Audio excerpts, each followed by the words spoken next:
اوس که ته حیرانیږي نو د حیرانتیا وړ د خلکو دا وینا ده چې کله چې مونږ مړه شو خاورې شو نو آیا مونږ به بیا له سره را پیدا کړی شو؟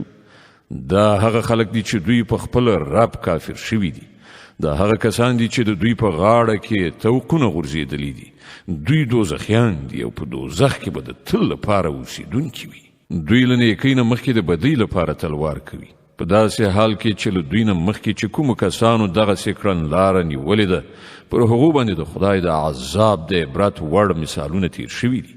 حقیقت دا دی چې ستا رب د خلکو له تیریو سره سره هغو ته بښنه کوي او دا هم حقیقت دی چې ستا رب سخت سزا ورکوونکی دی. دغه خلک چې ستا د خبرې له منلو یې انکار کړی دی یعنی کافران وایي چې په دغه سړي باندې د رب له لوري کومه نښانه ولې نازله نه کړی شوه؟ تو خو صرف خبر ورکوونکی او د هر قوم لپاره یو لارښود دی. الله د هرې حاملې د ګیډې نه خبر دی.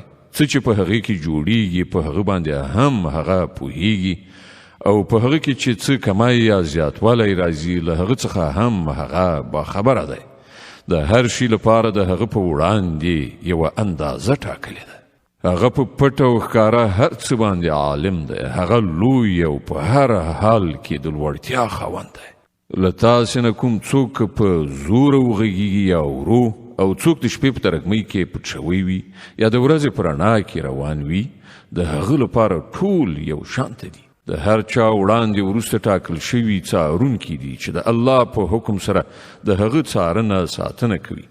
حقیقت دا دی چې الله د هیڅ قوم حالت نه بدلوي تر څو پورې چې هغوی خپل اوصاف نه وي بدل کړي.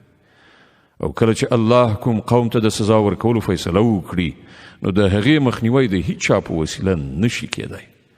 نه څوک د الله په مقابل کې د دغسې قوم ملاتړ او ساتندوی ګرځېدلی شي.